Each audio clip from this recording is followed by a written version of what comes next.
अस्सलाम वालेकुम, मैं हूं तौसीफ हमदानी, विंग्स टीवी से बराह रास्त आपसे मुखातिब हूं। मेरे साथ इस वक्त इफ़रा जी है, नेशनल कॉन्फ्रेंस की सोशल मीडिया इंचार्ज। इफ़रा जी, आपका बहुत बहुत शुक्रिया। Thank you. इफ़रा जी, क्या हाल है? पार्लियामेंट इलेक्शन आने वाले हैं, नेशनल कॉन्फ्रेंस की खामोशी समझ नहीं आ रही है। किस तरह की खामोशी? पार्लियामेंट इलेक्शन तकरीबन 1 महीने में पूरी तस्वीर साफ हो जाएगी, लेकिन अभी कहते हैं ना, वो नेशनल कॉन्फ्रेंस की तरफ से उनके कैंडिडेट्स का नाम बाहर नहीं आ रहा है। क्या ये गुप्त शुप्त कोई कहते हैं ना, वो श्रीनगर है या बारामूला सीट है या बाकी है? अभी ना ये क्या राज रखा है कुछ? कोई और पॉलिटिकल पार्टी है इंडिया में जिसने अभी अपने कैंडिडेट्स डिक्लेयर किए हैं? आपकी अपनी पीएचडी में है, अलायंस में? BJP has not declared it's candidates, INC has not declared it's candidate, TMC has not declared it's candidates. किसी पॉलिटिकल पार्टी ने इस वक्त अपने कैंडिडेट्स पार्लियामेंट के डिक्लेयर नहीं किए हैं, लेकिन जब नेशनल कॉन्फ्रेंस ने बिल्कुल वही किया है जो बाकी सारी तंजीमों ने किया है। हमारी एक नॉर्मल सी जो normal something which is very normal कि जो ही इलेक्शंस नजदीक आते हैं उस वक्त ऑब्वियसली डिक्लेयर हो जाते हैं कैंडिडेट्स। इसको मुझे समझ नहीं आता गुप्त क्यों बोला जा रहा है। आप थोड़ा सब्र कीजिए, इंशाल्लाह जो कैंडिडेट्स नेशनल कॉन्फ्रेंस लाएगी ही लाएगी सामने, और जो कैंडिडेट्स होंगे I assure you they will all be winning candidates, और जो सपोर्ट नेशनल कॉन्फ्रेंस को ग्राउंड पे है it will be a sweep. मैं इसे गुप्त क्यों कह रहा हूं? अगर आप देखेंगे साउथ में तकरीबन पीडीपी अपनी तरह की अपनी वो रणनीति तैयार कर चुकी है। महबूबा जी उनकी वहां से कैंडिडेट है। अगर आप पीपल्स कॉन्फ्रेंस की बात करेंगे, सजाद गनीलोन अब तकरीबन अब वहीं बैठे हैं, अपनी प्रिपरेशन कर रहे हैं। लेकिन नहीं, कुफवारा की बात कर रहा हूं मैं, नारद की बात कर रहा हूं। शहर श्रीनगर में भी तकरीबन अब ना वो अपनी तरफ से सोर्सेस के मुताबिक जहां हमें खबर है कि पीडीपी और पीपल्स कॉन्फ्रेंस अपनी तरह से अपने फुल मूड में है, सिर्फ वो कहते हैं ना वो टू द फ्लोर है हिट करने के लिए। नेशनल कॉन्फ्रेंस का कोई वही ना वो रुझान उस तरह का कोई ना वो अमला बाहर नहीं आ रहा है कि आने वाले में आपका पार्लियामेंट कैंडिडेट्स कौन होंगे। नेशनल कॉन्फ्रेंस जो है ये एक डिसिप्लिन्ड पार्टी है। जो डिसिप्लिन्ड पार्टी होती है उस पार्टी में से रूमर्स लीक नहीं होते हैं, उस पार्टी में से न्यूज बाहर नहीं आती है। तो अगर आप सुन नहीं पा रहे हैं वो शायद इस वजह से है क्योंकि यहाँ के जो लोग हैं, यहाँ के जो नेशनल कॉन्फ्रेंस के जो कारकुन हैं, वो डिसिप्लिन्ड पार्टी कैडर के मुताबिक अपने पार्टी के हिसाब से काम करते हैं और चोरी चोरी से गुप्त तरीके से अखबारों को, सोर्सेस को इंफॉर्मेशन लीक नहीं करते हैं। ये तो हमारी पार्टी का डिसिप्लिन दिखाता है। अगर आप सुन नहीं पा रहे हैं कि हमारी पार्टी के कैंडिडेट्स कौन हैं, आपको हमारी पार्टी से कहीं चोरी चोरी से न्यूज नहीं आ रही है, this shows how disciplined the cadre of national conference is. एक और बात मैम, कहते हैं ना वो नेशनल कॉन्फ्रेंस पे जिम्मेदारियां ज्यादा आयद है, क्योंकि पिछली 70 साल सियासत में नेशनल कॉन्फ्रेंस ने अपना जो सियासी किरदार अदा किया ना, उसमें कुछ एक सालों में कहते हैं 2019 के बाद जब आर्टिकल यहाँ से रुखसत हुआ तो नेशनल कॉन्फ्रेंस एक जिम्मेदारी के साथ वो पीएचडी बनाई थी। उसका क्या हाल है? देखिए, पीएचडी की जो तंजीम है उसके एक स्पोक्स पर्सन है जिनका नाम तारिक आमी साहब है। आप अपना बताइए, नेशनल कॉन्फ्रेंस की बात कर रहा हूँ। आई एम अ पैनलिस्ट, मेरा जो मैंडेट है वो नेशनल कॉन्फ्रेंस की बात करने का है। आप मुझसे नेशनल कॉन्फ्रेंस का कोई भी सवाल करेंगे, मैं खुशी खुशी आपको जवाब दे दूंगी। पीएचडी जो है उसका भी एक स्पोक्स पर्सन है जो पीएचडी के मुतालिक सवालात और जवाबात देने की जिसका मैंडेट है। तारिक आमी साहब है, वेरी सीनियर पर्सन। पीएचडी कहाँ पे है, उनका क्या रुझान रहेगा, किस तरह से आगे चलेगी, this is a question you have to ask the spokesperson of the PhD. Narad से बात करते हैं। अकबर लोन साहब वहां के आपके पार्लियामेंट कैंडिडेट थे। कुछ दिन पहले हमने एक सर्वे की थी, पॉलिटिकल सर्वे। बहुत नाराजगी है अवाम में कि अकबर लोन साहब कहीं नजर नहीं आए पिछले 5 सालों में। अकबर लोन साहब जो है अनफॉर्चुनेटली क्योंकि इंसान की एक चीज होती है जो कभी अपने हाथ में नहीं होती है, वो होती है जिंदगानी, सेहत। अकबर लोन साहब को अल्लाह लंबी उम्र दे, जिंदगानी दे, लेकिन जो ही पार्लियामेंट के इलेक्शन के बाद आपको शायद पता होगा कि वो in and out of the hospital ही रहे हैं। ही हैज नेवर बिन, उन्होंने शायद एक ऐसा दिन नहीं देखा होगा जिस दिन वो अस्पताल में डॉक्टर के पास चक्कर ना उन्होंने लगाए होंगे। तो उस वजह से चूंकि बहुत सारे लोग कहते हैं कि हमने उनको पार्लियामेंट में बोलते हुए नहीं देखा, तो शायद उनकी शायद वो नाराजगी, मैं नहीं कहूंगी बनती है, क्योंकि इंसान की सेहत जो है वो अपने हाथ में नहीं होती, वो अल्लाह के हाथ में होती है। बिल्कुल, हमें भी खबर है उनकी सेहत ठीक नहीं, लेकिन जब हम अवाम की बात भी जाते हैं, वो बोल रहे पिछले 3.5 साल से वो बीमार है, इस्तीफा तो बनता था, वहां कोई और दूसरा जाता। इस्तीफा, आप एक इस्तीफा करेंगे, यहाँ पे वो इलेक्शन कराएंगे नहीं, किसी को ऐसे तैसे बीजेपी वाले को वहां पे बिठा देंगे। अगर आप नेशनल कॉन्फ्रेंस के पार्लियामेंटेरियंस की बात करते हैं, चाहे हमारे अस्पतालों की बात हो, चाहे हमारे हकूक की बात हो, जमीनी हकूक की बात हो, डेली वेजर्स की बात हो, जो काम अकबर लोन साहब नहीं अपनी सेहत की वजह से कर पाए, उससे दुगना त्रुगना काम तो हसनैन मसूदी साहब ने पार्लियामेंट में किया।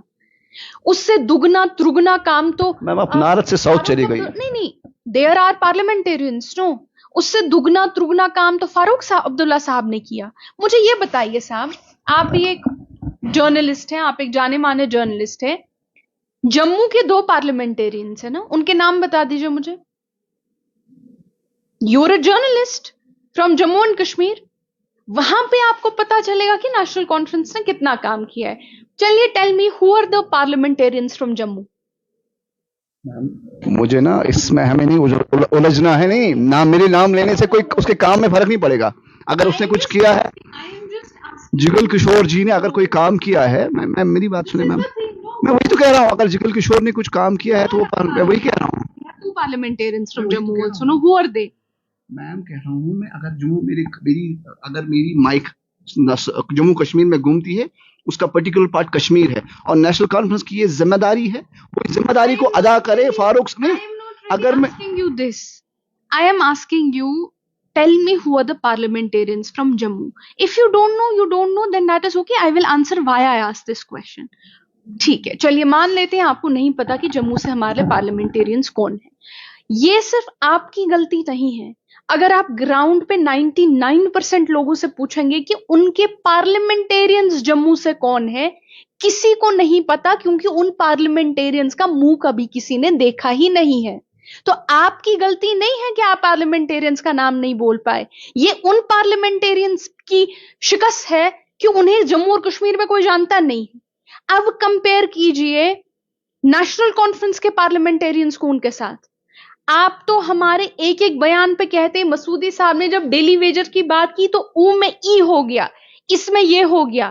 भाई सुबह से रात तक फारूक अब्दुल्ला साहब ने, हसनैन मसूदी साहब ने, नेशनल कॉन्फ्रेंस ने पूरे पार्लियामेंट में, चाहे आर्टिकल 370 के बाद वहां पे प्रोटेस्ट करना हो, चाहे जब ऑपोजिशन के सारे एमपीज को निकाला वहां पे एक प्रोटेस्ट करना हो, चाहे फारूक साहब के बेबाक बयान। कश्मीर को क्या फायदा हो, मैं ये जानना चाहता हूँ आपसे, क्या कश्मीर को क्या फायदा हो ऑपोजिशन की बात करने से? कश्मीर आपने मैं आपको जमीनी सतह की बातें कर रहा हूँ, चाहे पीडीपी हो, चाहे नेशनल कांग्रेस, जितनी भी जहां की सियासी जमातें हैं, आपने जितने भी बातें अभी तक की कहते हैं ना, वो हर सियासी जमात का एक पर्टिकुलर कहते हैं ना, वो एक पैम्पलेट होता है, उसमें लिखे होते हैं।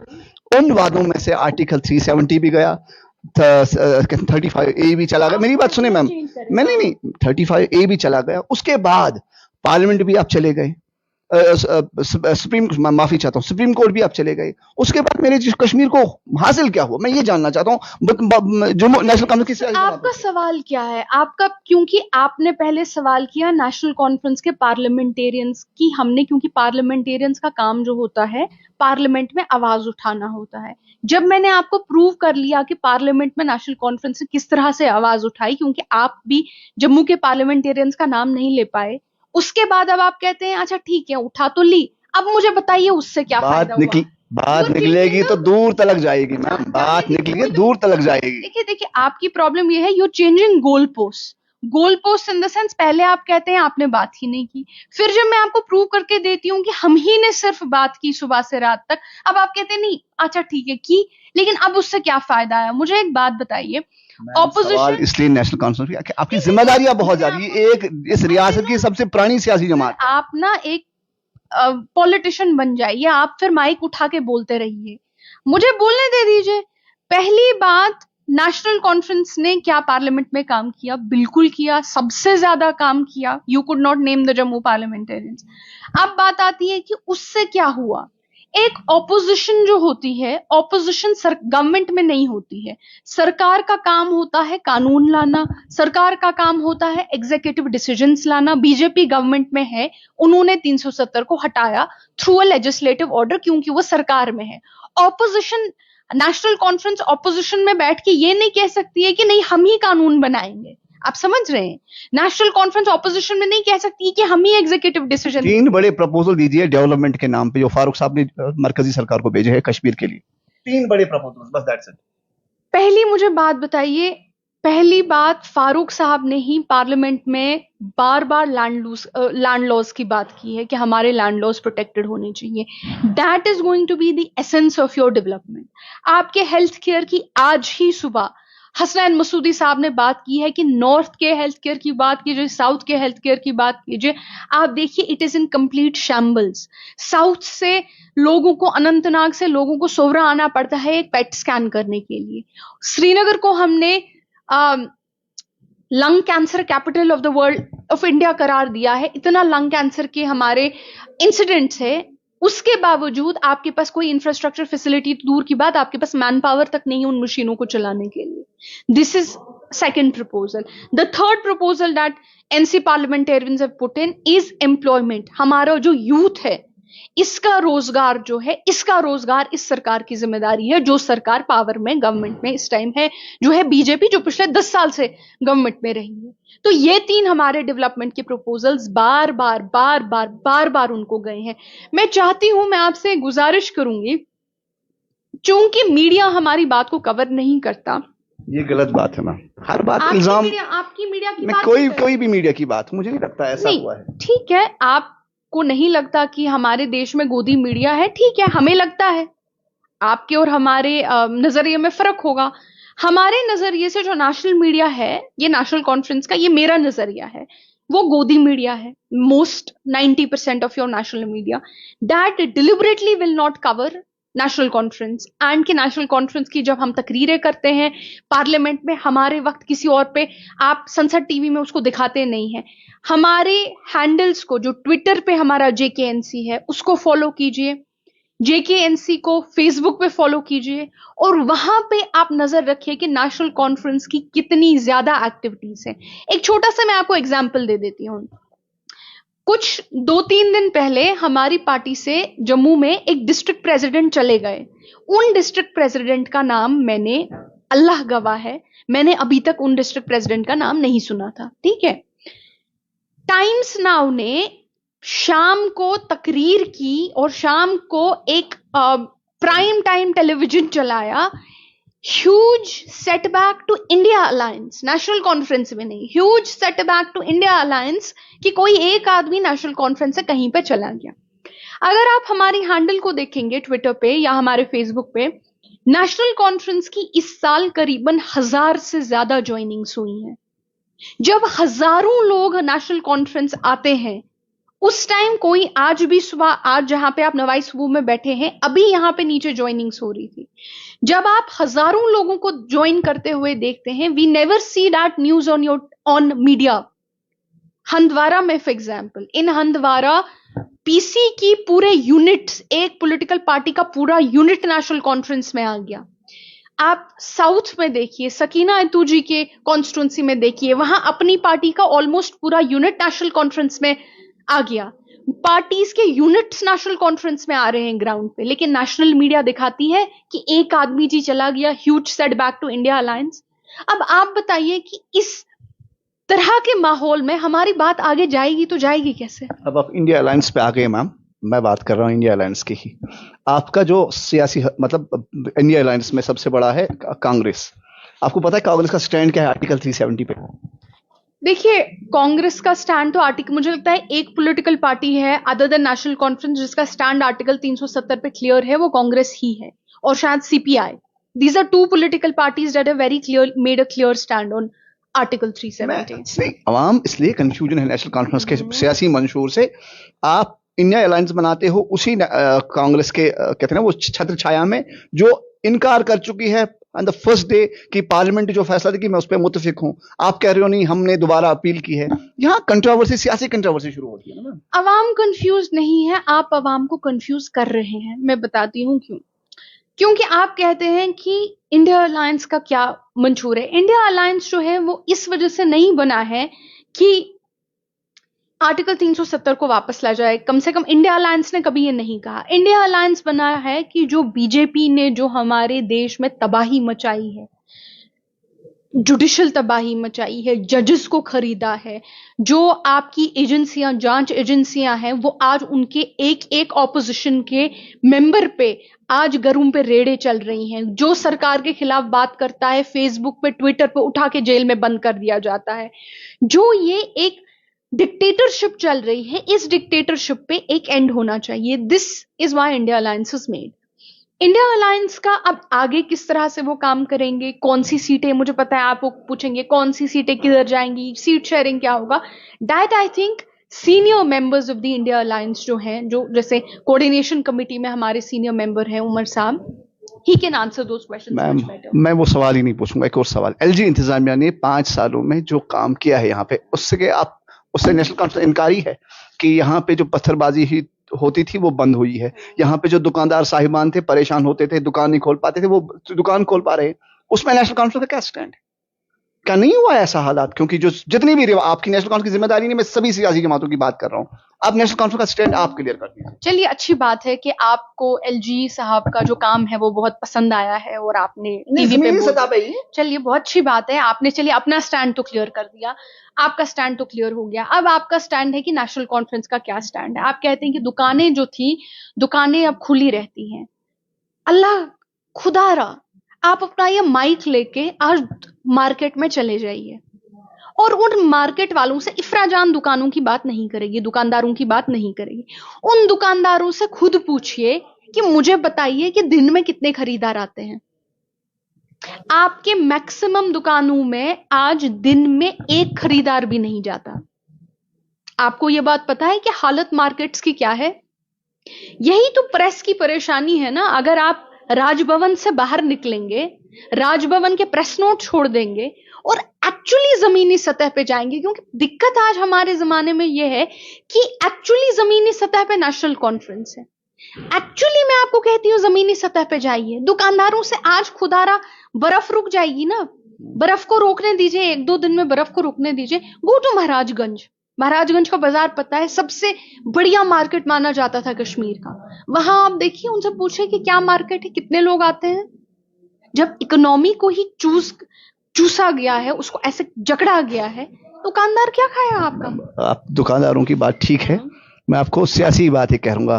पीएचडी का जो सरबरा है ना, वो फारूक साहब है। फारूक साहब पिछले 5 महीने से पीएचडी की मीटिंग नहीं बुला रहे। मैं सिर्फ नेशनल कॉन्फ्रेंस की बात कर रहा हूँ, मैं सिर्फ नेशनल कॉन्फ्रेंस की बात कर रहा हूँ। देखिए यही है ना, अब आप जो ही आप मुश्किल टाइम पे आ गए, अब आप कह रहे हैं कि PhD, I have already responded on the PhD कि ask the spokesperson of the, there is a person who has been very clearly designated as a spokesperson for the PhD. उसका काम ही ये है आप लोगों के सवालों का जवाब देना। जहां तक आपने सवाल तो कर नहीं रहा था, चलो हम दूसरे सवाल पे सवाल ही कीजिए, लेकिन रेलेवेंट सवाल कीजिए। आप मुझे सवाल करेंगे कांग्रेस के बारे में, तो कांग्रेस चाहे हम उनके साथ अलायंस में जरूर है, but I can not respond on behalf of Congress, I can not respond on behalf of CPI, I can not respond on behalf of other political parties, because it's not my mandate to respond. जहां तक आपकी बात आती है पत्थरबाजी, जो है पत्थरबाजी बंद हो गई है।